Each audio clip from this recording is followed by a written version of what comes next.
ሰላምታችን በያላችሁበት ድረስ የተወደዳችሁ የኤንቢሲ ዜና አድማጭ ተመልካቾች ዕለተ ሐሙስ ሰኔ 12 2017 ዓ.ም ለሰዓቱ የተሰሙ አዳዲስና ወቅታዊ መረጃዎችን የምናስደምጣችሁ ይሆናል። እናንተም አብራችሁን ቆዩ።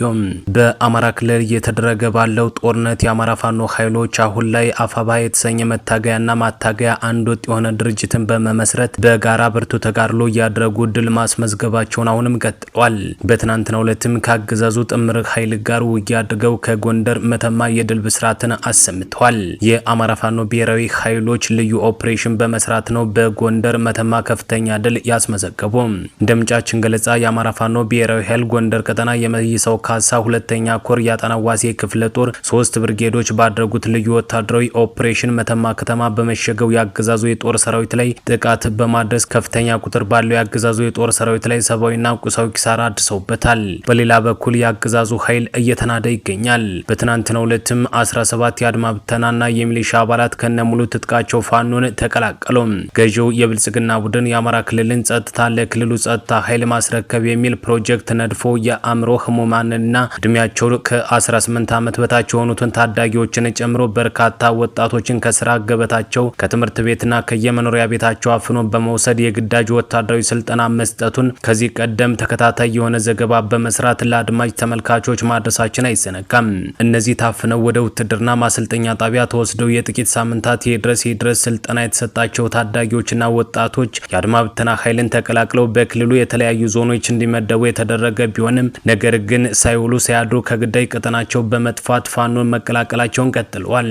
በዚህም በአንድ ቀን ብቻ 17 የአድማ ብተናና የሚሊሻ አባላት ከነሙሉ ትጥቃቸው የአማራ ፋኖ ብሔራዊ ኃይል ጎንደር ቀጠና 5ኛ ዳግማዊ ቴዎድሮስ ኮር ጎንደር የበጋሻው ክፍለ ጦር ስር የሚገኙትን ጎንደርና ፋሲለደስ ብርጌዶችን መቀላቀላቸውን ከክፍለ ጦሩ የህዝብ ግንኙነት መምሪያ ለማረጋገጥ ተችሏል። ከነሙሉ ትጥቃቸው ፋኖን የተቀላቀሉ ያገዛዙ ኃይሎች ስም ዝርዝርም እንደሚከተለው ይቀርባል። በዚህ መሰረት 1ኛ ጌታሰው ስሜ፣ 2ኛ መንግስቱ ጌትነት፣ 3ኛ ኃይሌ ብርሃን፣ 4ኛ አራጋው ቢተው፣ 5ኛ ትንኩታያ ነው፣ 6ኛ ደራጃው ማሞ የተባሉ ወታደሮች ከአድማ ብተና እንዲሁም 1ኛ በጋሻው ባዘዘ፣ 2ኛ እስማኤል ታከለ፣ 3ኛ ጦሃ ነጋ፣ 4ኛ ሸፍ የገበየው፣ 5ኛ በላይነህ አበራ፣ 6ኛ በበደምለው፣ 7ኛ ደስታው ብዙአየው፣ 8ኛ አብራራው ደምሌ፣ 9ኛ ያናው ሙሉ፣ 10ኛ አለምነው መኩ፣ 11ኛ መንጋው ገዳሙ የተባሉ 11 የሚሊሻ አባላትን ጨምሮ በድምሩ 17 ያገዛዙ ወታደሮች ከነሙሉ ትጥቃቸው ፋኖን ተቀላቅለዋል ሲል በአማራ ፋኖ ብሔራዊ ኃይል ጎንደር ቀጠና የጎንደር የበጋሻው ክፍለ ጦር የህዝብ ግንኙነት መምሪያ አስታውቋል። ከነሙሉ ትጥቃቸው ፋኖን የተቀላቀሉት የአድማ ብተናና የሚሊሻ አባላቱ ከዚህ ቀደም ከጸረ አማራው አገዛዝ ጎን ተሰልፈው ህዝባቸውን በመበደላቸውና በማሰቃየታቸው ተጸጽተው ቀጣይ ከፋኖ ጎን ተሰልፈን ያሳዘነውን ህዝባችንን እንክሳለን ሲሉም ቃል ገብተዋል። ወታደሮቹ አክለውም ከዚህ አገዛዝ ጎን መሰለፍ በአማራ ህዝብ ላይ የሚደርሰውን ግፍና መከራ ማራዘም መሆኑ ገብቶን ከስተታችን ታርመን ከወንድሞቻችን ፋኖች ጎን ቆመናል ያሉ ሲሆን ከአገዛዙ ጎን አሁንም የተሰለፋችሁ በአስቸኳይ ካላችሁበት ተቋም ለቃችሁ ፋኖን ተቀላቀሉና በህዝባችን ላይ የተጋረጠውን የህልውና አደጋ በጋራ እንመክት ሲሉ በሌሎች አካባቢዎች ለሚገኙ ለሚሊሻና አድማ ብተና አባላት ጥሪ አስደርገዋል። ከዚህ ጋር ተያይዞ አመራሮችን ጨምሮ በርካታ የአድማ ብተና ሰራዊትን በመቀላቀሉ አድማ ብተናው በጥርጣሬ መታየት በመጀመሩ በአገዛዙ አድማ ብተናን ወደ መከላከያ ለመቀላቀል መስማማቱም ታውቋል።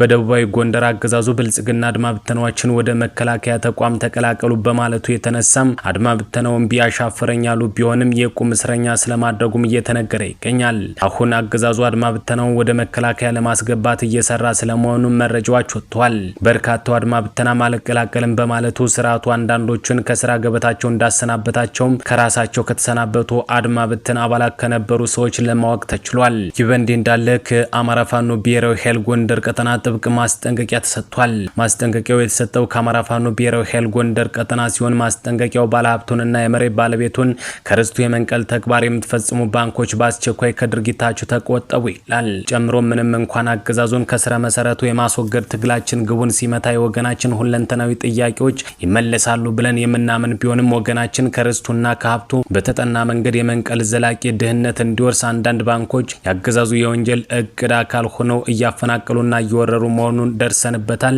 በተለይም ባንኮች በአማራ ማንነትና በፖለቲካ ልዩነት ሰበብ ወገናችን ላይ የበቀል በትር ጀንፎ ሆነው እየሰሩ ነው። በተለይም በጎንደር የእርሻ መሬት፣ የመኖሪያ ቤት፣ የንግድ ድርጅትና የቁም እንስሳትን ጭምር አሳማኝ ባልሆነ ምክንያት በብድር ወይም በልማት ሰበብ ከርስቱና ከቋሚ ሀብቱ እየነቀሉ የኛ ለሚሉት አካል አሳልፈው እየሰጡ ነው። ችግሩ ጎልቶ የሚታይባቸው ሰፋፊ እርሻ መሬት ባለባቸው መተማ፣ ቋራ፣ አርማጭሆ፣ ደንቢያና ጠገዴና አርማጭሆ እንዲሁም ፎገራና ደራ የልማት መሬቶች በተጠና ስልት የአማራ ባለመሬቶችና ባለሀብቶችን አዋክቦ የማፈናቀል ተግባር እየተፈጸመ እንዳለና በቀጣይም በሰፊው ተግባሩ አድማሱን እንዲያሰፋ ታቅዶ እየተሰራ ሲሆን አንዳንድ ባንኮች ደግሞ ቀጥተኛ ተሳታፊ መሆናቸው ተስተውሏል።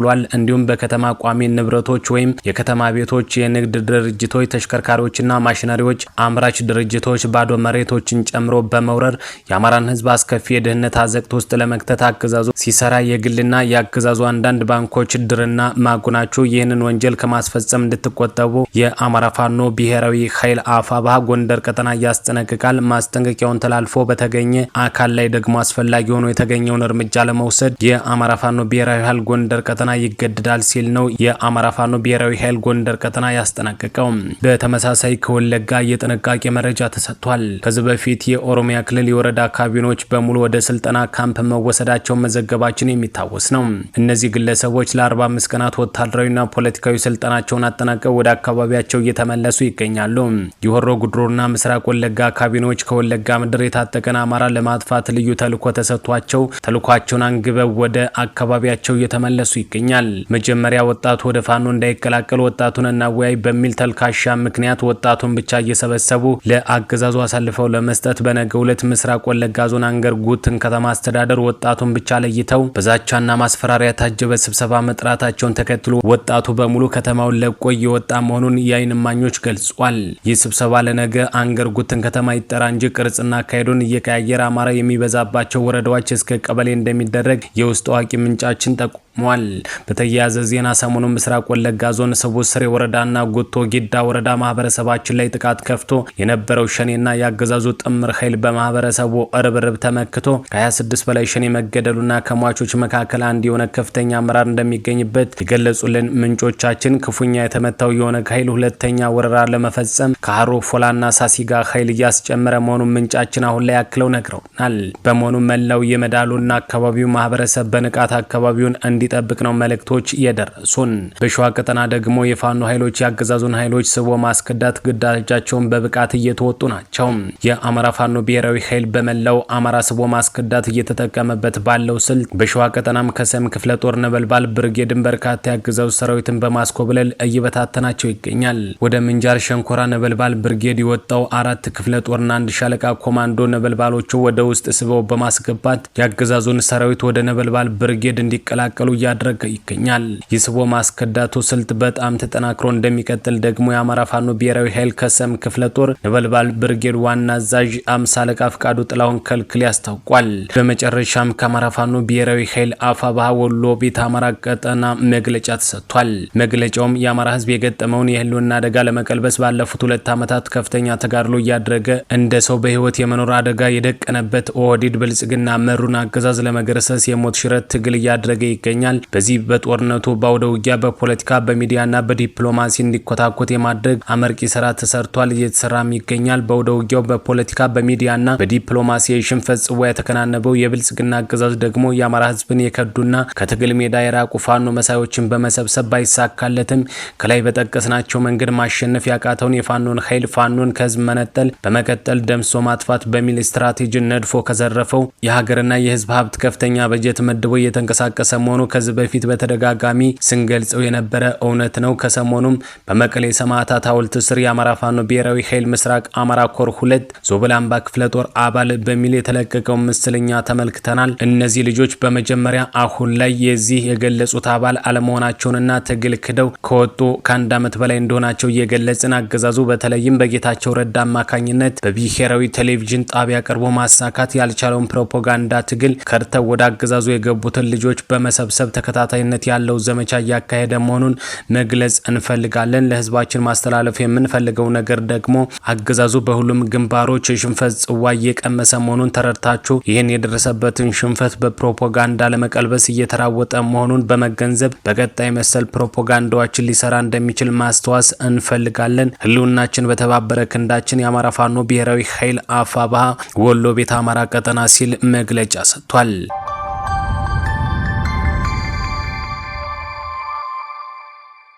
የተከበራችሁና የተወደዳችሁ አድማጭ ተመልካቾች ለሰዓቱ የተሰሙ አዳዲስና ወቅታዊ መረጃዎች እነዚህ ነበሩ። በሌሎች የመረጃ ሰዓታችን እስከምንገናኝ መልካሙን ሁሉ ተመኘን።